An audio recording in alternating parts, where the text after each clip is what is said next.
Hello and welcome to the Clever Fox YouTube channel. My name is Ilysse and today we are going to be planning in my Clever Fox Weekly Planner Pro. Now that we are at the end of March and nearing the next quarter of 2023, we are going to look at the section in this planner for our 3-month goals and also the mind map. So I'm going to talk about my goals for the year, how they're going, what we're going to focus on in the next 3 months, and how you can create a mind map in your planner to create actionable steps in order to help you achieve your 3-month goals. So make sure that you watch the entire video so you don't miss any of the tips and tricks that I am sharing today, and that you are subscribed to our channel with that notification bell turned on so you get notified each time we post a new video. Let's get started. Okay, now one of the things I love most about the Pro Weekly Planner is the 3-month goals section. So after the months in the planner, after 3, you will get these 2 pages of 3-month goals with goal number 1, why I want it, and the reward if achieved, goal number 2, and goal number 3, and a mind map. It's not always enough to just write down our goals. We have to map them out in order to give ourselves actionable steps to see how we can make those goals happen. So as we are finishing the first 3 months of the year and hitting the next 3 months, I'm reevaluating my goals. I'm looking at my annual goals, seeing where I've made progress, what has changed. Maybe that wasn't on my mind in December or January when I was preparing my 2023 goals, but really thinking about what are the next 3 months, April, May, and June. What will those look like in my life? And like deadlines, and what do I want to achieve? So I have 3 goals in mind that we are going to talk through and map them out here in the mind map. I have these zebra click art markers. These are fun, colorful markers that don't bleed through the paper. So the first goal is going to be exercise focus. So we're just actually going to write exercise. Now, this has been something that I've talked about for a long time and haven't quite figured out my method of implementation. But I think that now I have, so we are ready to talk about it, continue, and figure out what's going to be next. So I've always been trying to figure out what way I can establish an exercise routine. I know I'm not going to go to the gym because it's just not something I'm going to do. I know myself well enough to know that. And I've wanted to exercise outside, but that sometimes can be weather limiting. And so in February, I purchased an exercise bike because I felt that the best way for me to commit to it was going to be having it in my apartment. And I did pretty well in February, but March, I didn't do so well. So I really want this. Let's write down the why I want it. To reduce stress, improve mobility, and general. Now, the reward, if achieved, is going to be I'll know that I made a good, we're going to write dollar investment for my health. My hesitation in purchasing an exercise machine was that I wasn't going to use it and it was just going to become a very expensive paperweight in my home. And that's not what I wanted at all. So making sure to exercise regularly is going to be an investment in my health because of the machine that I purchased. The next one is decide, rent, or buy. This has been something that's been on my mind for a while in terms of making a decision whether I am going to continue renting my apartment or I'm going to look into purchasing some type of home, whether it's a standalone home or a townhouse or something like that. Why I want it is going to be making a financial decision for my future. And that's really what it is a financial decision. I have expensive rent. I live in an expensive area. And many people always say, oh, you could be buying something with that. And sometimes it's possible, but I know that everyone says rent gets thrown away. You don't get the money back. And that's true, but there's also a lot with home ownership. And I don't know what I want to do yet. I just haven't made that decision yet, but there are steps that we're going to map out shortly to talk about that. And reward, if achieved, is going to be peace. We're just gonna write peace because that's something that's on my mind all the time. And once I make the decision, even though it's a decision that I'll probably reevaluate regularly, I will have some peace knowing it. Next one is going to be plan summer vacation. And then of course the reward if achieved is a vacation. And why I want it is to take a much needed break. Let's write break in big letters. Now, let's talk about the differences between some of these goals, right? Exercise is a little bit arbitrary. Like, what will be my knowing of if I achieve that goal? Is it exercise once in 3 months? I don't think so. I have to decide what that's going to look like to know if I actually achieved it. I have a feeling I know what it'll look like, but that's really a decision for me. My goal in terms of exercise may be very different, less or more than someone else's goal. Making a decision about renting or buying. This is sort of a hard decision, not meaning difficult decision. I mean, I think it is a difficult decision, but this is like a yes or no. I will decide between these two things. I will know when that decision is made.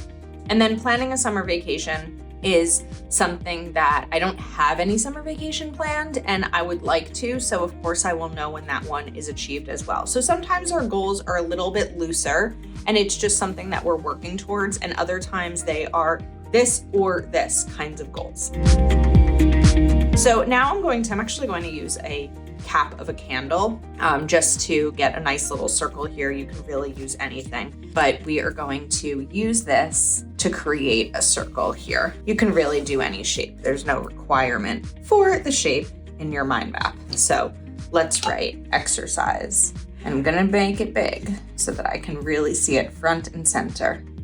Okay, and now we are going to map out some of the things that are going to help me accomplish this goal that are in my brain. And that's sort of where a mind map is, right? We're mapping out all of the different things that we're thinking through. So I have the exercise machine and a monthly membership, which comes with classes. So we're going to write bookmark classes. If I bookmark scheduled classes that I want to take, it's more likely that I'm going to take them versus watching like replay classes. The next one is going to be establish a routine. When I was doing really well in February with exercising, it became what I did each day after I finished my workday. And then in March, that definitely fell off. So getting a routine and knowing what that'll look like is going to be really helpful for me. Then one thing I love when it comes to exercising is, or really any goal, accountability partner. Telling someone in your life that this is what you want to do, and even asking them to check in with you. It doesn't have to be someone who has the same goal as you. It's nice if it is someone that has the same goal as you, but one of the challenges with that is that if both of you are kind of dropping off, it may be hard to motivate each other. Or if you're trying to do really, really well and the person you chose as your accountability partner isn't doing as well with achieving the goal, you might be like, well, they're not doing it, I don't need to do it either. I think it's sometimes helpful when you have an accountability partner who is not participating in the goal and can help hold you accountable. Then we are going to do dedicated space in my planner. For me, I am a planner. I love using a paper planner. I love writing things down and tracking them, and I'm more likely to get something done once I have an actual dedicated space in my planner to achieve it. So let's take a look at a list here in terms of a weekly spread. What I could definitely do is use this space down here and also health and fitness and also habits and skills to be able to track these. So there's definite dedicated spaces. I could also use a monthly overview to be able to track and like color code and everything. Okay, now we are going to do my home decision. I think that's what we'll call it, is the home decision. It looks like some of the metal may have, or maybe you know what, I got on the green. So we're gonna clean this before I do my next one. But now we have the, let's call it home. That made it actually kind of cool, like a little purple and pink effect. Home decision.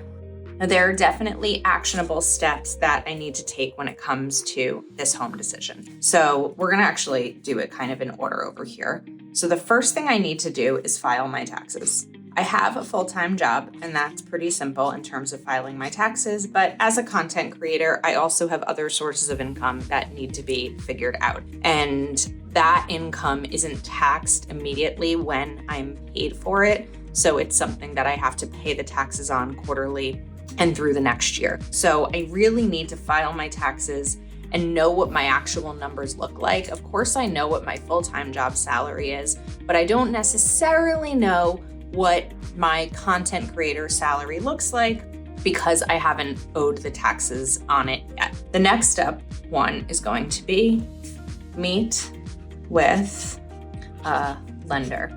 And once I know what my income will look like, then I can meet with a lender to know what sort of price range I'm looking for in terms of a mortgage, because I cannot buy a home outright, and I'll know really where I need to look. Then I need to, once I meet with the lender, then we're going to kind of go back up here for create a realistic budget. I know that a lender will tell me what I can afford, but doesn't mean that that's the number that I necessarily want to go for. I want to go for something lower than that. So that's where it's going to be up to me to create a realistic budget. Then we are going to make a pro-con list. I love a pro-con list just to really decide whether I want to stay where I am. I won't move. I don't see myself moving into a different apartment to rent. I either see myself staying where I am currently or buying something. I don't see myself moving somewhere else for a new lease and rental. And then look into lease options. I'm currently on an annual lease. And if I stick with an annual lease, it's going to make it a little bit more difficult to figure out time frames in terms of moving. So if I can have an option for a monthly lease, that would definitely help me out so that I'm not on as tight of a timeline when it comes to these kinds of things. Now we have the fun. This is probably the most fun part, right? Plan a summer vacation. Okay. So the first decision I need to make with the summer vacation is, am I going by myself or am I going with my family? So I need to talk to my family about plans. And basically that just means asking my family, do you have any of your own trips planned? Do you see us doing a big group family vacation like we did last year? What are your thoughts? And this is where I'm going to decide whether it becomes with family or on my own. With family or on my own. Okay, then let's map out locations. Now, of course, the locations are going to depend on whether or not we are going with my family. If I go with my family, it will likely be somewhere in driving distance, even like last summer we did about 4 hours away. If I go on my own, it will likely be something in flying distance. So we're going to map out locations. Then we need to look at work schedule, figuring out when the best time to take off work would be. It's not that easy to take off work. And then we're going to create a budget. Okay, and then all of these are really mostly actionable steps in order to achieve my goals. So let's kind of recap, right? For my goal of exercising, I want to bookmark the classes that I'm going to take. And this is something, when I talk about actionable, this is something that I can put in my planner. So let's go to an empty list here, right? In terms of priorities, I could put it as a priority of choose 3 classes to take this week. Choose an accountability partner. That can be a monthly goal in terms of when the new month starts. I can write down there as a personal goal to find an accountability partner, ask a loved one, a trusted loved one, right? You want someone who is going to be firm with you, but also gentle. Choosing the dedicated space in my planner, we showed that, and then establishing a routine. And that's also really great with habit tracking. Then we have the home decision. These are very actionable steps. I need to file my taxes, meet with a lender, create a realistic budget, create the pro-con list, and look into leasing options. And then, of course, planning the summer vacation. Talk to my family about the plans, decide whether I'm going on my own or with my family, mapping out locations, figuring out my work schedule and requesting time off, and then creating a budget. And of course, after these happen, then I need to actually plan the vacation. But this is baby steps, small steps, and that's the goal of a mind map, is once I have this done, maybe my next month goal is going to be actually getting the vacation planned. This is sort of more brainstorming the summer vacation versus the planning of the summer vacation. So that is my 3-month goals and my mind map going into Q2 of 2023. I think the 3-month goals are really more manageable than annual goals, and sometimes even monthly goals, because things come up through the month, right? We might have a trip, we might have extra stress, we might not feel well, and a month can be a lot shorter when you're looking at a big list of goals than knowing that these are the things to happen in the next 3 months. Some are more time sensitive. Filing my taxes will need to happen in the next couple of weeks, whereas some of these other things can happen periodically or gradually over the next 3 months. So I hope that you enjoyed this video and you found it helpful. Let us know in the comments what some of your 3-month goals are. Of course, you can pick up the Weekly Pro Planner over at cleverfoxplanner.com. Please make sure you are subscribed to our channel with the notification bell turned on, and you give this video a thumbs up while you're at it. Thanks again, and we will see you soon.